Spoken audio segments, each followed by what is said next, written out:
Bismillahirrahmanirrahim. Assalamualaikum warahmatullahi wabarakatuh. Alhamdulillahirabbil alamin wa bihi nasta'in wa ala umri dinil wassalatu wassalamu ala asyrofil anbiya'i wal mursalin sayyidina wa maulana Muhammadin wa ala alihi washabbihi ajmain amma ba'du.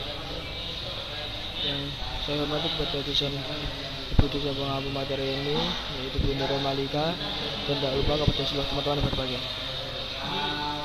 Saya di sini akan menyampaikan materi pada pagi hari ini yang berjudul kecerdasan sibernetik. Adapun penyusun kelompok 4 materi ini yaitu yang pertama materi Geza Zakaria, kemudian Aman Solikah, kemudian yang terakhir Anissa Fitria.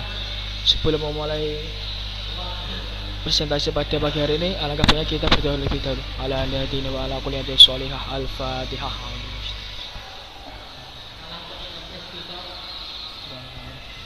Langsung saja saya mulai presentasi pada hari ini. Adapun untuk materi yang pertama yaitu kecerdasan sibernetik. Teori belajar sibernetik merupakan teori belajar yang relatif baru dibandingkan dengan teori-teori belajar yang telah ada, seperti teori belajar behavioristik, konstruktivistik, humanistik, maupun teori belajar kognitif. Seolah-olah teori ini memiliki kesamaan dengan teori kognitif, yaitu mementingkan proses daripada hasil belajar. Kemudian yang selanjutnya, faktor pendukung kecerdasan sibernetik. Nah, itu adapun hakikat manajemen pembelajaran berdasarkan teori belajar sibernetik adalah usaha guru untuk membantu siswa mencapai tujuan belajarnya secara efektif dengan cara memfungsikan unsur-unsur kognisi siswa, terutama unsur pikiran. Pengolahan informasi adalah sebuah pendekatan dalam belajar yang mengutamakan berfungsinya memori. Model proses pengolahan informasi memandang memori manusia seperti komputer yang mengambil atau mendapatkan informasi, mengolah dan mengubahnya bentuk dan isi, kemudian menyimpannya dan menampilkan kembali informasi pada saat yang dibutuhkan. Untuk materi yang selanjutnya akan Baik, di sini saya akan meneruskan presentasi dari teman saya. Di sini saya akan menjelaskan tentang latar belakang kecerdasan sibernetik. Teori belajar sibernetik merupakan teori yang sangat relatif baru dibandingkan dengan teori yang lain. Teori belajar ini berkembang sejalan dengan perkembangan teknologi dan ilmu informasi. Berdasarkan teori sibernetik, belajar yaitu pengelolaan informasi.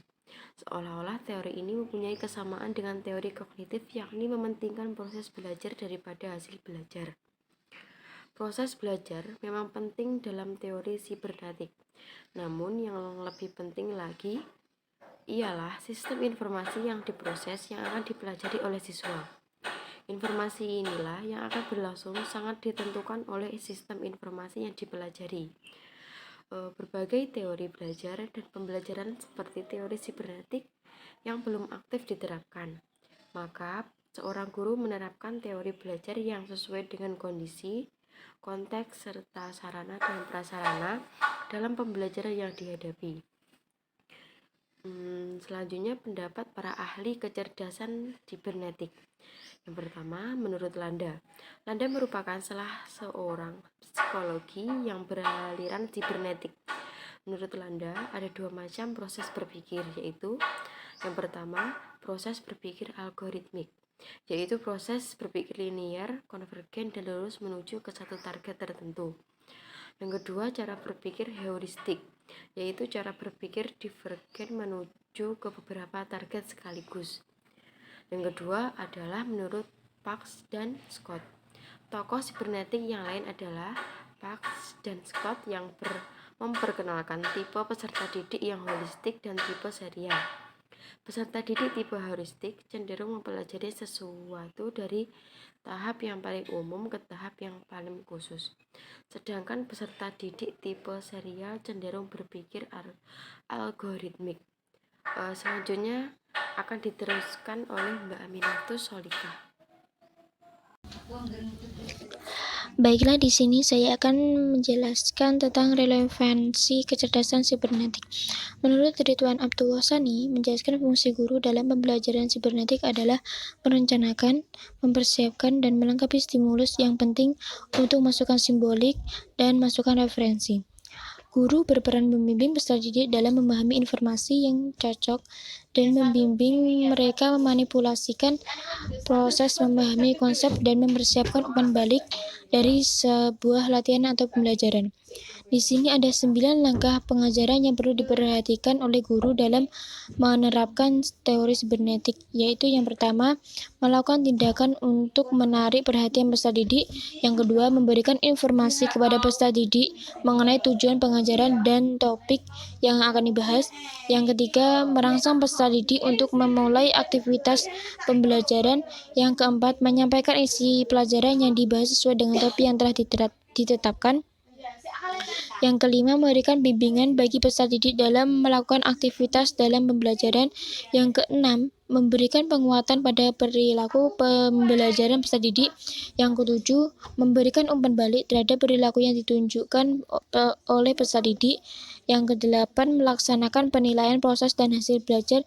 Dan yang terakhir yaitu memberikan kesempatan kepada peserta didik untuk mengingat dan menggunakan hasil pembelajaran. Selanjutnya yaitu keunggulan dan kelemahan teori belajar sibernetik dalam kegiatan pembelajaran, yaitu yang pertama, semua teori belajar dalam aliran-aliran menekankan aspek yang berbeda-beda ini sebenarnya memiliki kesamaan karena melihat bahwa belajar adalah suatu proses yang berlangsung pada diri seorang yang melalui tahapan-tahapan tertentu.